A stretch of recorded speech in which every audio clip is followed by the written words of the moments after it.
अस्सलाम वालेकुम, welcome back again. आज हम बेटा पार्ट 1 का चैप्टर नंबर 7 जो केमिस्ट्री का है उसको डिस्कस करेंगे। उसका इंट्रोडक्शन पढ़ेंगे और साथ में एक बोर्ड के हवाले से इम्पोर्टेंट शॉर्ट क्वेश्चन को डिस्कस करेंगे। तो जैसा कि चैप्टर का नाम है बेटा थर्मोकेमिस्ट्री। अब थर्मोकेमिस्ट्री हमें अगर हम लफ्ज़ पे गौर करते थे तो हमें पता चल रहा है कि it is the combination of two word.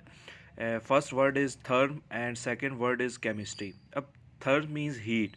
हम ये सब जानते हैं कि the word therm means heat, के थर्म का मतलब होता है हीट, और केमिस्ट्री के अंदर we are just going to explain the chemical reaction.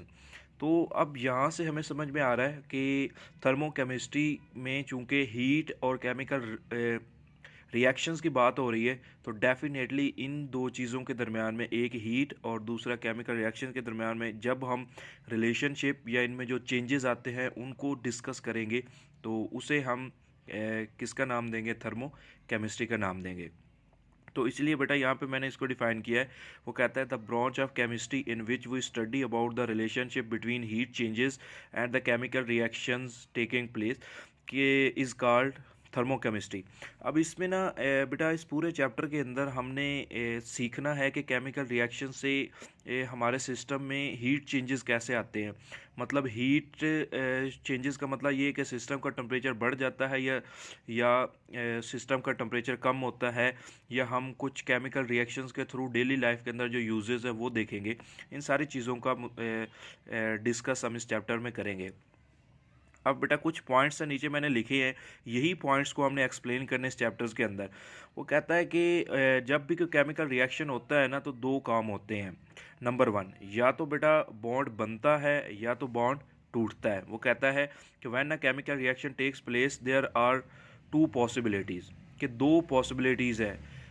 Either bond will formed और बॉन्ड विल ब्रेक, या तो बॉन्ड बनेगा या बॉन्ड क्या होगा? टूटेगा। अब वो कहता है कि ये कुछ इंपॉर्टेंट टर्म्स हैं जो हमने चैप्टर 6 के अंदर भी बेटा डिस्कस की हैं। वो कहता है कि when a bond is formed then energy is released. वो कहता है कि जब भी बॉन्ड बनता है तब एनर्जी हमेशा क्या होती है? खारिज होती है। और वो कहता है जब भी बॉन्ड टूटता है तो एनर्जी हमें रिक्वायर्ड होती है बॉन्ड तोड़ने के लिए, तो इसका मतलब एनर्जी ऑब्जर्व होगी। ये दो ऐसी बातें हैं बेटा जो आपको इस पूरे चैप्टर में याद रखनी है, और इन्हीं पे पूरा चैप्टर बेस करता है कि बॉन्ड जब बनता है तो एनर्जी रिलीज़ होती है, और जब बॉन्ड टूटता है तो एनर्जी क्या होती है? ऑब्जर्व होती है। उसके बाद बेटा एक और मैंने पॉइंट इंपॉर्टेंट यहाँ पर रेज करके लिखा है। वो कहता है एक्चुअली ये जो चेंज इन एनर्जी सिस्टम में आता है वो आता ही क्यों है? वो कहता है एनर्जी चेंज बेटा इसी बॉन्ड फॉर्मेशन या बॉन्ड ब्रेकिंग की वजह से आता है। मीन्स किसी वक्त एनर्जी रिलीज़ होगी, किसी वक्त एनर्जी क्या होगी? ऑब्जर्व होगी।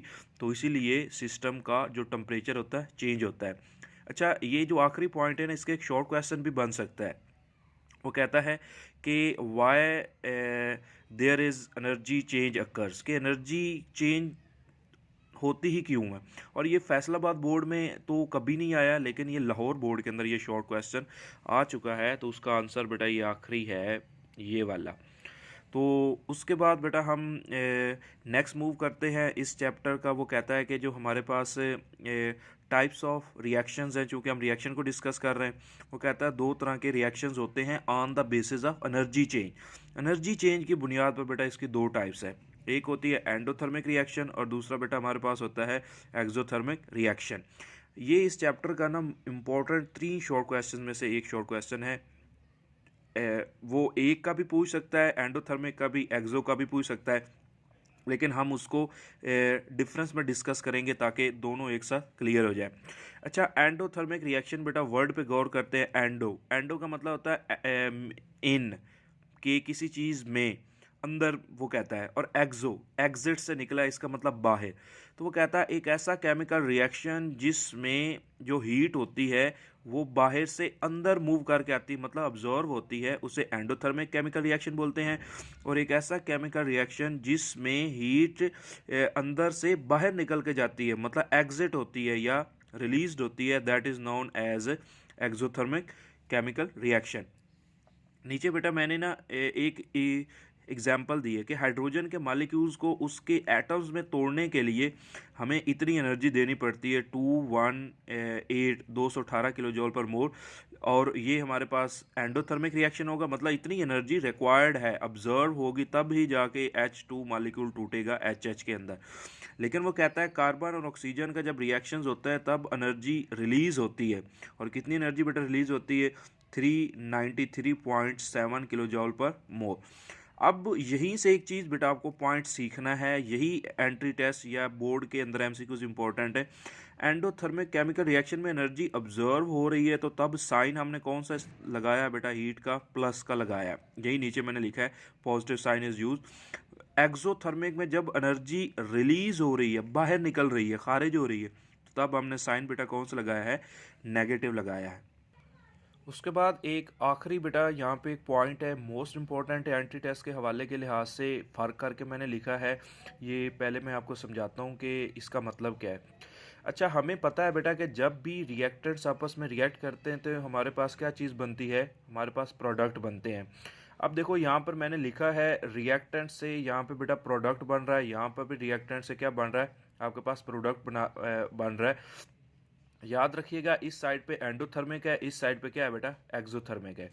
अच्छा, वो कहता है एंडोथर्मिक में हमने पढ़ा है कि हीट क्या होती है? ऑब्जर्व होती है। इसीलिए बेटा मैंने यहाँ पे लिखा, ज़रा गौर से देखिएगा कि रिएक्टेंट प्लस 50 जॉल एनर्जी इसमें मैं ऐड कर रहा हूँ, मतलब ऑब्जर्व करवा रहा हूँ, तो फिर जाके बेटा वो प्रोडक्ट की एनर्जी के बराबर में बना रहा हूँ। लेकिन एक्सोथर्मिक में हमने अभी सीखा है कि एनर्जी हमेशा क्या होती है बेटा? रिलीज़ होती है। ज़रा देखो बेटा, रिएक्टेंट की एनर्जी ज़्यादा मैंने शो करके उसमें से कुछ एनर्जी को खारिज करवा दिया, रिलीज़ करवा दिया। अब पॉइंट क्या हमें पिक करना? पॉइंट हमें यही पिक करना है कि एंडोथर्मिक केमिकल रिएक्शंस में रिएक्टेंट की जो हीट कंटेंट होती है, एनर्जी की मिकदार होती है, वो प्रोडक्ट की निस्बत कम होती है। यही वजह होती है कि उस दौरान एनर्जी हमें ऑब्जर्व करवानी पड़ती है। लेकिन एक्सोथर्मिक रिएक्शन में वो कहता है चूंकि रिएक्टेंट की एनर्जी पहले ही प्रोडक्ट से ज़्यादा होती है, इसीलिए वो कहता है इस दौरान हमें एनर्जी नहीं देनी पड़ेगी, बल्कि एनर्जी उसमें से जो इजाफी एनर्जी होगी वो वहाँ से निकल जाएगी। तो ये एंट्री टेस्ट के दोनों पॉइंट है बेटा, और यही चीज़ बेटा मैंने नीचे लिखी हुई है। In endothermic reaction heat content of reactant is less than heat content of the product. मतलब रिएक्टेंट की जो एनर्जी की मिकदार है वो प्रोडक्ट की एनर्जी की मिकदार कम होती है एंडोथर्मिक केमिकल रिएक्शन में। लेकिन थर्मिक केमिकल रिएक्शन के अंदर रिएक्टेंट की हीट कंटेंट क्या होती है? आपके पास प्रोडक्ट की हीट कंटेंट की निस्बत ज़्यादा होती है।